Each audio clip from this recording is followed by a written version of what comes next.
Welcome to all the bold, courageous, and powerful women tuning in to Find Your Fabulous. I'm your host, Dr. Diane, and it's time to ignite your full power.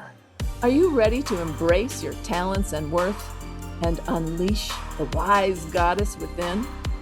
I've got the information, inspiration, and revelation you need to ignite your personal power so you can stop playing small and reclaim the passion and purpose that we all hold within us.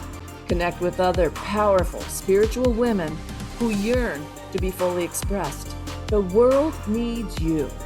Full power. Let me guide you to find your fabulous and ignite your inner goddess. It all starts now on the Find Your Fabulous show.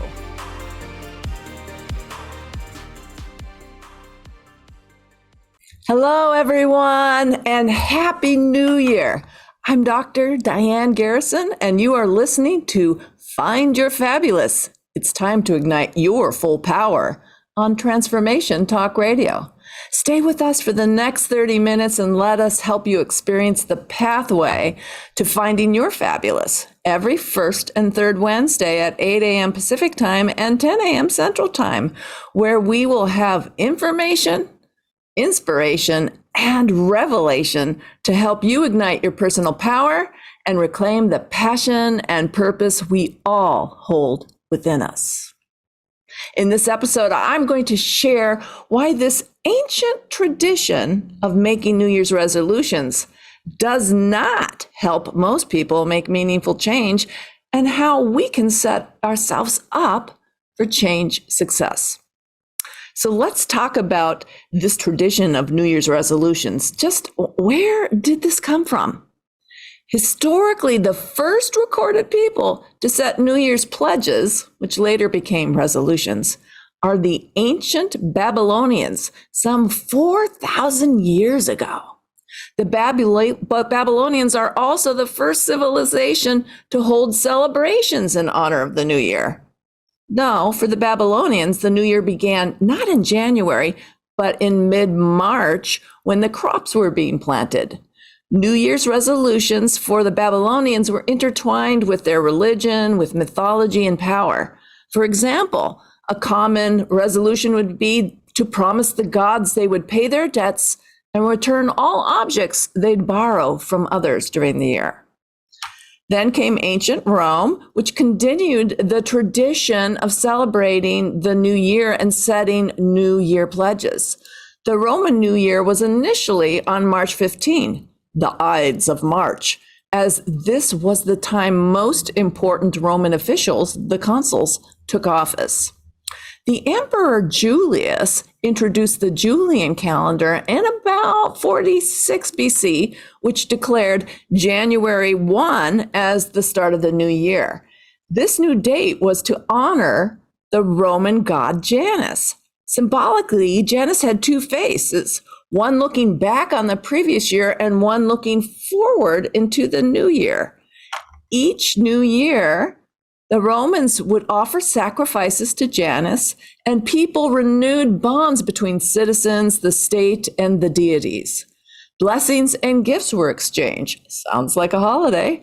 For example, sweet fruit and honey, and allegiances pledged to the emperor. So again, these pledges were tied to religion and power and politics. Now, in the Middle Ages, around 500 to 1500 AD, medieval knights pledged their allegiance and renewed their vows to chivalry and knightly valor each new year. Beyond the knightly valor and honor, however, chivalry again served social and religious functions. In more modern times, religion continued to exert a significant social and cultural influence on the purpose and function of people's New Year pledges. For instance, in the 19th century, the Protestant churches emphasized setting pledges strongly aligned to religion, spirituality, and moral character. Now, contemporary religious resolutions tend to be much more secular than religious in nature, with health and wellness resolutions probably being the most common. Lose weight, exercise more, quit smoking, drink less, give up that junk food. Conceptually, however, New Year's resolutions continue to capture people's imagination, their hopes and promises for a better life. Even after 4,000 years, the new year continues to symbolize a new threshold, an opportunity for a fresh start. Pretty cool, right? A 4,000-year-old tradition to make a commitment to a new start in the new year. So, why then do so many of our resolutions, research shows 85%, die before the end of January? Why do the vast majority of these resolutions die? Well, because change is hard.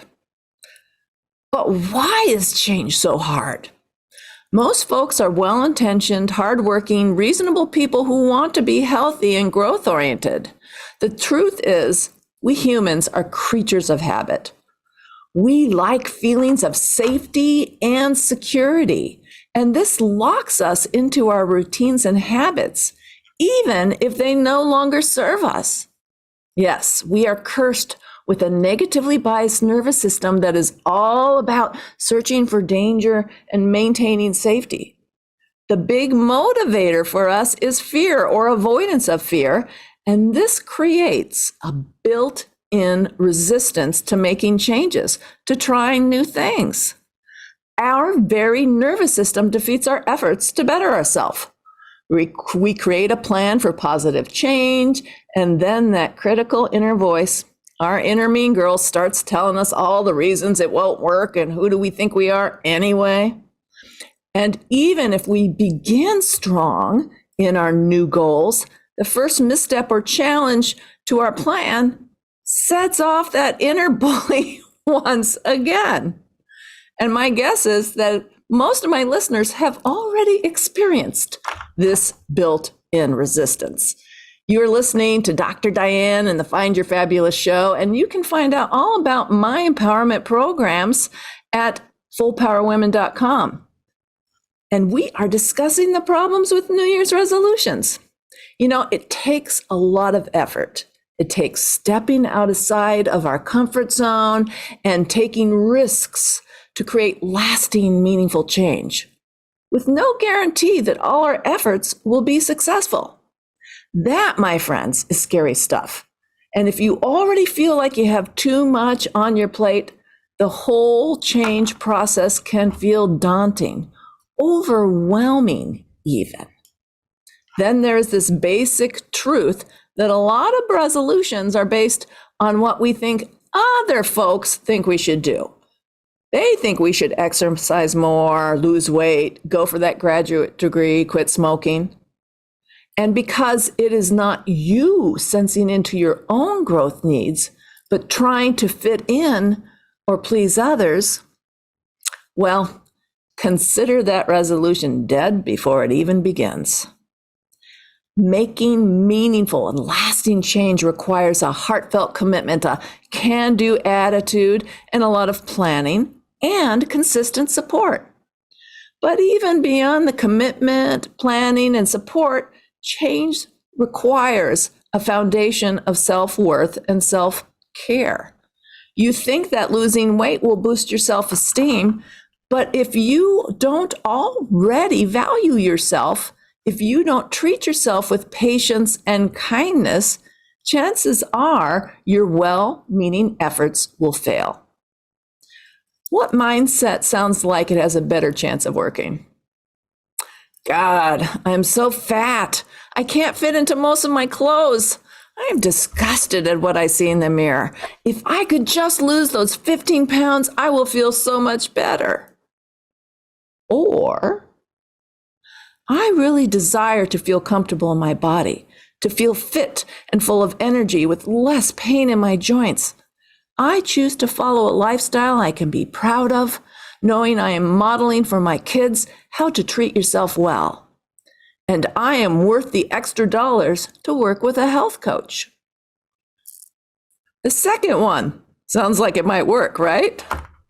That is why in both my women's empowerment coaching and my therapy services, the first step in healing is improving my clients' relationship with themselves.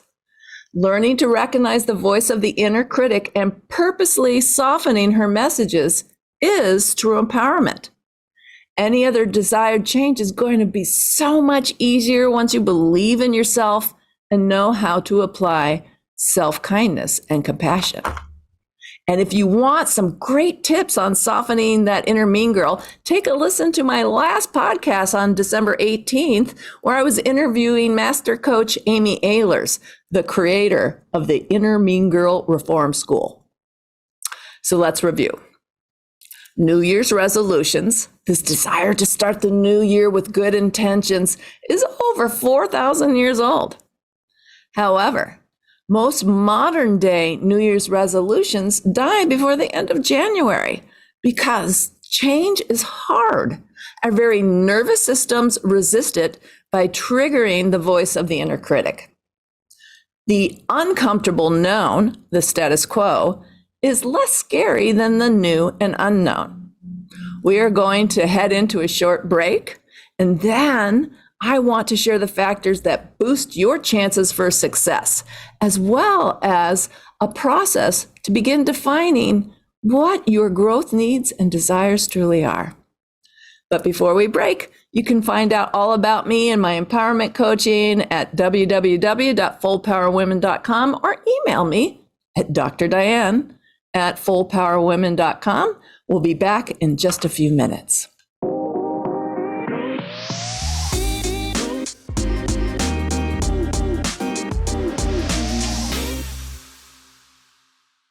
Hello, we're back on the Find Your Fabulous show with Dr. Diane, and we are talking about why New Year's resolutions don't work and what does motivate lasting change.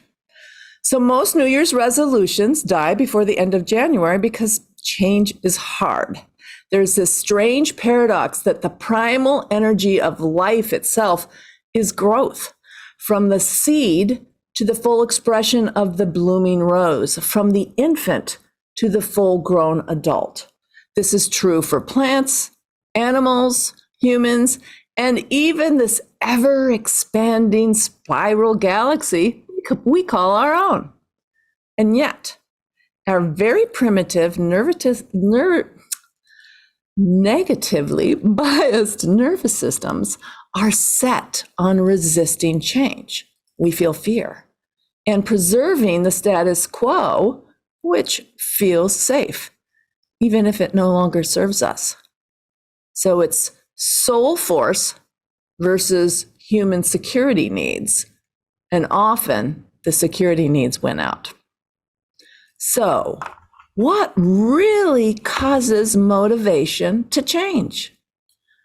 In a word, pain. When our current conditions, either inside and or outside, become too painful to bear, we are motivated to get help and create change and healing. It's kind of a screwy human truth if you think about it, but is one of the big reasons my career as a psychologist exists.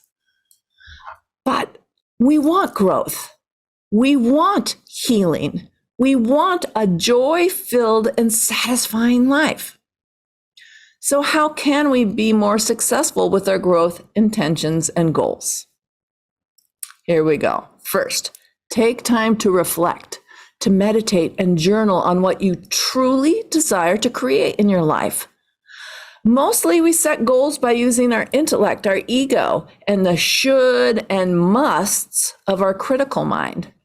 How would your intentions and actions be different if you tapped into your inner wisdom and reflected upon the areas of your life which hold the most energy for transformation and change? Second, get some healthy support. Secret goals are the first to die. Share with trusted others your intentions and ask for encouragement and even help with an accountability partner. And if you need professional guidance to reach your goals, know that you are worth it and get the help, whether it's a personal trainer, a health coach, a therapist, or a life coach. I've had all of these people. Be very patient with yourself.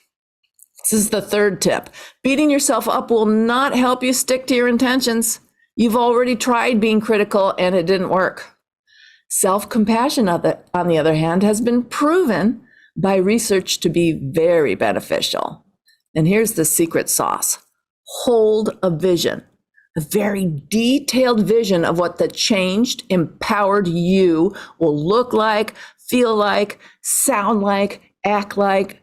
You can write out like a script or you can do a vision board, but create an intimate connection to this future self and see her encouraging you every step of the way. Read your vision in present tense every day. It might sound like this. I'm so happy and grateful now that I feel fit and strong. My clothes fit so well and my energy is vibrant. I sleep well and I can engage in all my favorite activities. By doing this vision and revisiting it every day, you are informing the universe exactly what you tend to create and manifest. And that is the only way the universe can support you. Before we get into a reflection practice, I want to share with you about my own pain-induced drop kick into change. True confession. For about 30 years of my adult life, I was running on pure perfectionist push energy, afraid that slowing down would mean I'd fail and all my hard work and achievements would crumble. So I pushed and pushed and pushed till I hit a wall and burnt out. I was depressed, I was disgusted with myself, and unable to hold up the mask of, I got it all together anymore. Perhaps you can relate to this. I prayed for an answer, and miraculously, it seemed, it came right on time, in the form of the teachings and practices, first of self-compassion and next of feminine power. My life became transformed. Can you imagine how sweet it can feel to finally look at yourself with eyes of love and kindness, compassion, and forgiveness? And I could hold with pride that I was a badass, meant to share these powerful tools with others. And this is how my women's empowerment programs were born. Now, I won't lie, it was a lot of work, sometimes even painful, but it was also fun and empowering, and I was held and supported by my mentor and the community I was learning and growing in. That's why my programs have groups. So, now I'd love to share a process I use in my own growth and healing and that I teach to many of my clients. There will be a worksheet for you to download later. But for now, if you have it, pen and paper will serve. Now, there are 8 core areas of life that women experience the most desire for growth. Relationship with self. We've been talking a lot about that. Relationship with others. Career, job, and finances. Calling and purpose. How do I share my gifts? Health and wellness. Creativity, play and fun. Spirituality, and legacy or contribution. For today's purposes, we're going into a meditative reflective process with 2 of these very common areas of concern, the relationship with self and health and wellness. I'm going to turn on some music and then guide you to a deeper reflective place, and we will ask for some guidance from our inner wisdom. And whether you have something to journal with or you just want to go with the meditation, you will get a good idea how to complete this process on your own. So, Emily, meditation music, please.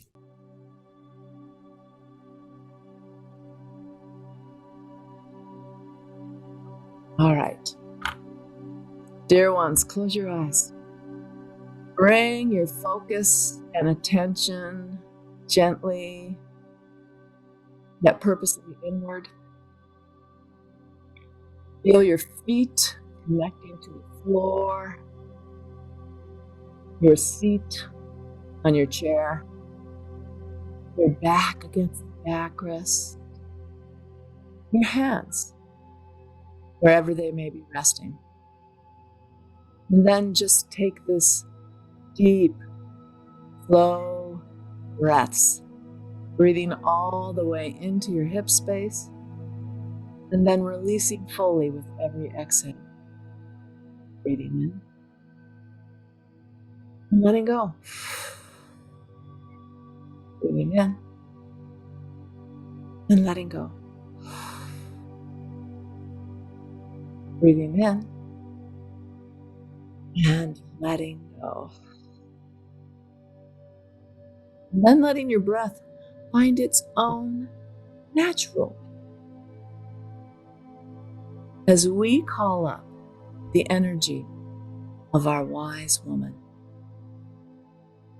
First calling up the energy of all our gifts, talents, strengths, life experience, life wisdom. Calling in our ability to look at the big picture. Calling in our soul force, our connection to the divine. And even calling in the wisdom of our future self, who already has it all figured out. And then just feeling, sensing into this energy, this wisdom, this vibrancy, this connection to the divine. And trust that there is much wisdom within you. Then we ask in our wisdom a first question. What is it that I most deeply desire to express, to create, to experience in my relationship with myself? What is it I most deeply desire to experience, express, and create? Maybe it's self-love, becoming my own best friend, freedom from the inner critic. What is it that I most deeply desire? And then opening up your inner ears, opening up your inner eyes, and letting any wisdom that may come float into you, whether it's a word, an image, a phrase, a song, color. What is it I most deeply desire? And if you wish, take a moment to write down any wisdom, any thoughts that occurred to you. Just write them down. Quick hands. And then come right back into this deep inner space. Breathing, relaxing.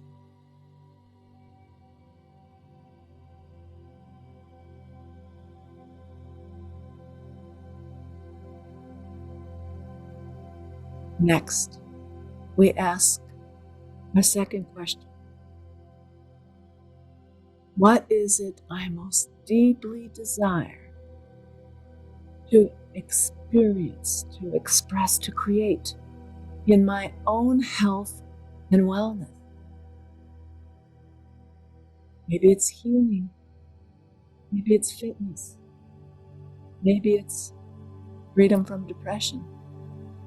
What is it that I most deeply desire to experience, to express, and to create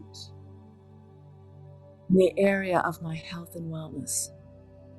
And then opening up those ears, opening up those inner eyes, welcoming in any information that wishes to, holding space for any wisdom.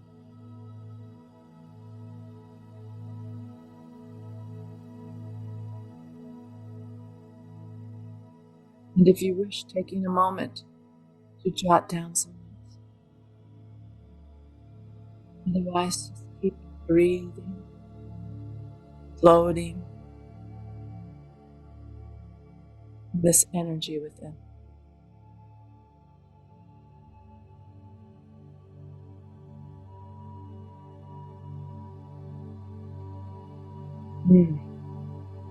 Now giving gratitude for this process and for the work you just did. Allow yourself to take 3 really deep and cleansing breaths in and out. In and out. In and out. When you're ready, open your eyes and return to the room. Emily, you can end the music. So I wonder what you heard. When you take more time on your own with the worksheet, know that you may receive information on growth desires in many life areas, but one will have the most energy, the most oomph, so to speak. And that is the best place to begin your healing and growth journey. Then, using the 4 pointers I outlined earlier, tuning into your deepest desires for growth, get some healthy support, be very patient and kind with yourself, and create a detailed vision of what the new, changed, and empowered you will look, feel, and behave like. Then it's time to take action, one baby step at a time. Now, change can be hard, but the rewards are oh so great.